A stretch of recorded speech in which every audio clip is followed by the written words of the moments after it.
What's going on, everybody? Mortem here, this time bringing you some patch highlights for patch number 6 in Baldur's Gate 3, which launched just yesterday from the time of this video after a slight delay. It was initially supposed to be out on Valentine's Day, it would seem, which has to do with a lot of the romance scenes and things that this patch affects. Obviously, that correlates pretty well, but truth be told, I think that actually buries the lead of the most important changes this particular patch makes, which has a ton of stuff to do with UI and quality of life improvements that I want to talk about. That said, in addition to everything I'm going to cover in this video, there were a ton of fixes and changes to individual things. So I'll have the patch notes linked down below, as it is truly a massive patch. But let's focus on the most important stuff and get the obvious things out of the way first. So they improved a bunch of the kissing animations for all of the romance scenes, etc. They're apparently randomized. Whoever you happen to be romancing will have a few different kiss animations to choose from, and they specifically improved these scenes for shorter or taller characters, like say dwarves or gnomes, etc. So that's a little better. But the romantic stuff doesn't stop just there, as they also cleaned up the ending cinematic toward the end of the game, where if you have a romantic interest, there will be a scene in which you decide your future and what that looks like. They've made those cinematics a little smoother, though I won't spoil them here, of course. And in the case of Lae'zel specifically, they enabled an option for the end of her story that wasn't available previously, where you help her out with her after-story endeavor. They also added a bunch of idle animations to all of the characters in your camp, so it should feel a little more lively, as instead of just standing there now, they'll occasionally be doing something like, say, whittling or weapon maintenance, that kind of stuff. So not exactly an exciting change, but I think it adds a little bit of life to the game, so I thought it was worth mentioning. But then we get to the quality of life and UI stuff, which is massive. So first up, you can now dismiss a current companion by talking to the new companion you want to add to your party, which is basic quality of life stuff I've been harping on since this game launched. So I'm really glad to see they're continuing to add that, which is the case of much of this patch. To that end, if you're playing a warlock with Pact of the Weapon, you don't have to keep reapplying it anymore every day after you rest, as it will now persist through rest, which is great for people like myself who love playing warlocks. You can also change the difficulty to custom from whatever it is now, except honor mode. Honor mode, being a little different, obviously is still locked in, but if you are on story normal or tactician, you can change it to custom should you so choose at any time, which I think is fantastic given the length of the game for most people, as being able to adjust modular things about the difficulty is always fantastic. They've also made some changes to how camp supplies work. For starters, if you rest using only alcohol, your characters will now wake up hungover for, I believe it was 10 turns, which is kind of funny. And I only mention that one specifically because there is actually an achievement for doing that, and so now that achievement has a humorous interaction as well, though that does happen anytime you do this. But that's not the only thing in relation to camp supplies. The camp supply menu, which shows all the available sources that you could, eat and drink from when you rest, is now a little more forgiving. It will properly search inventories of other characters, camp supply chests, etc., to more accurately portray what you actually have in your inventory to use. But speaking of camp inventory menus, the recent camp companions inventory that allowed you to access the inventories of characters not in your party got a little bit of a upgrade, as you can now use that to also access the inventory of all the chests and things in camp as well, not just your companions' inventories,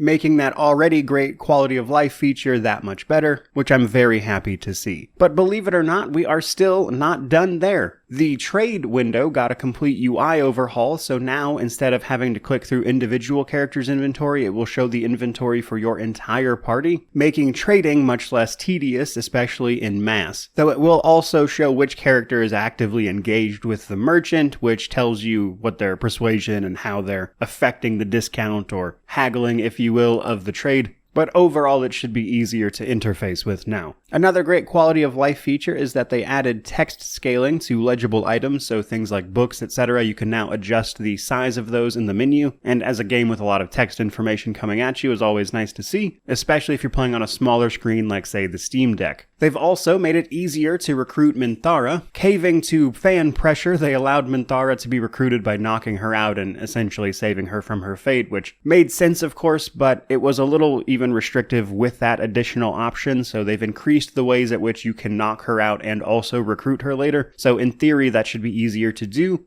And speaking of groups, if you choose to take a stealthier option to, say, knock someone out, you can now use a group hide to cover your minions and things. See, previously, if you were to toggle the group hide button, things like your minions, etc. would not be hidden, or in stealth if you prefer. But now hitting that button should put all of your minions and followers into stealth in addition to your actual party, which should make certain individual sections where, say, you're sneaking past someone with, say, a prison escapee a little bit easier. Speaking of honor mode, though, they've made some changes to the legendary actions of certain bosses, as well as added extra ones for new ones. So now the Shambling Mound is a full-blown boss on honor mode. They've also changed the legendary actions of the Drider and Dror Ragsglin in the Goblin Camp, for instance. So that, in combination with a few other changes, should make for another interesting playthrough of things like Tactician and honor mode for the people interested in them. And combined with the modular difficulty of custom, I think that's great. And then last but not least, they changed and fixed, I would say, a lot of the